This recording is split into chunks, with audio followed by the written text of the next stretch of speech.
Bienvenidos a Cultura en el Mundo.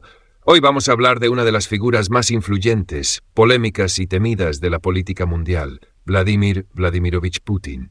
Un hombre que ha marcado el rumbo de Rusia durante más de 20 años y que ha dejado una huella imborrable en la historia reciente. Pero, ¿quién es realmente Putin? ¿Cómo llegó al poder y por qué sigue siendo tan importante hoy en día? Vamos a descubrirlo.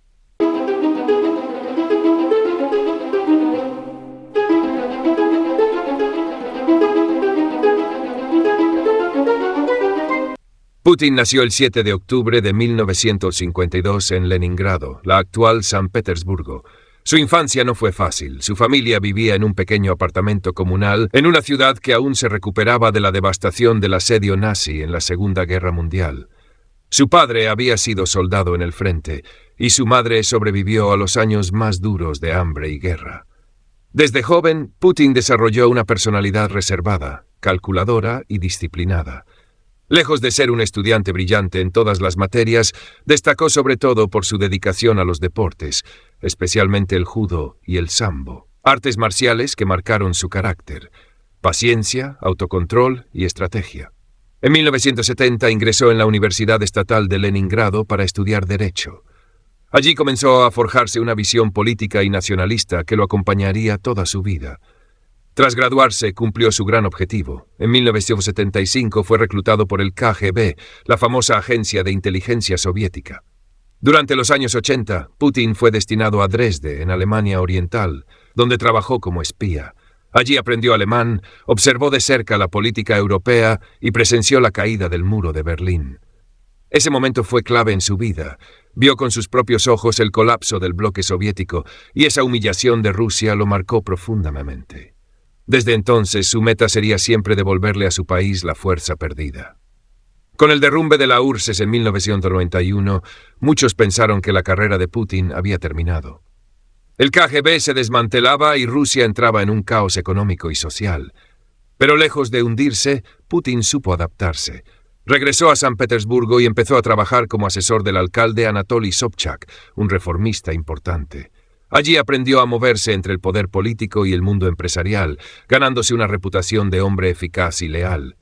En 1996 se trasladó a Moscú y entró en el círculo del presidente Boris Yeltsin. En poco tiempo ocupó cargos clave, hasta que en 1998 fue nombrado director del FSB, el sucesor del KGB. Apenas un año después, Yeltsin lo eligió como primer ministro, sorprendiendo a muchos que apenas conocían su nombre. El 31 de diciembre de 1999, Yeltsin renunció de forma inesperada y dejó a Putin como presidente interino de Rusia. Apenas unos meses después, en marzo del 2000, Putin fue elegido oficialmente presidente. Ahí comenzó una era que aún continúa. Su primera misión fue restaurar el control del Estado. Rusia estaba debilitada, los oligarcas tenían demasiado poder y la guerra en Chechenia amenazaba con fragmentar al país. Putin actuó con mano dura, recuperó el control de los recursos energéticos, sometió a los oligarcas que no se sometían a él y lanzó una ofensiva militar en Chechenia para aplastar el separatismo. Esa imagen de líder fuerte le dio gran popularidad. A lo largo de los años, Putin construyó un sistema político a su medida. Aunque formalmente ha habido elecciones, su control sobre los medios, la justicia y la oposición ha hecho casi imposible que alguien pueda desafiarlo seriamente. En 2008, cuando la Constitución no le permitía seguir como presidente, se convirtió en primer ministro mientras Dmitry Medvedev ocupaba la presidencia. Pero en la práctica, Putin seguía mandando. En 2012 volvió al cargo de presidente y más tarde reformó la Constitución para poder gobernar hasta al menos 2036. En política internacional, Putin siempre ha buscado proyectar a Rusia como una superpotencia. En 2008 lanzó la guerra contra Georgia. En 2014 sorprendió al mundo con la anexión de Crimea, un hecho que fue condenado por Occidente pero celebrado en Rusia como un acto de orgullo nacional. Y en 2022 dio un paso aún mayor, la invasión de Ucrania, que desencadenó sanciones internacionales y un enfrentamiento directo con Estados Unidos y Europa. Putin también ha sabido manejar la imagen personal. Se ha mostrado como un hombre fuerte, practicando judo, montando a caballo, buceando, cazando o incluso pilotando aviones. Todo forma parte de su estrategia para demostrar liderazgo y control. Sin embargo, esa imagen se combina con la represión de la oposición, desde periodistas silenciados hasta opositores encarcelados o muertos en circunstancias extrañas, como el reciente caso de Alexei Navalny.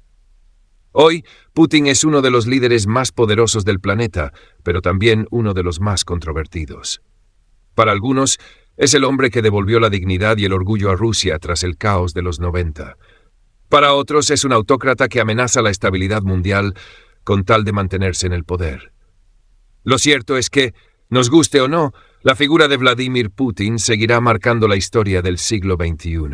Su nombre ya está escrito en los libros de historia, y sus decisiones han cambiado y seguirán cambiando el rumbo del mundo. ¿Y tú, qué opinas? ¿Es Putin un líder necesario para Rusia o un peligro global?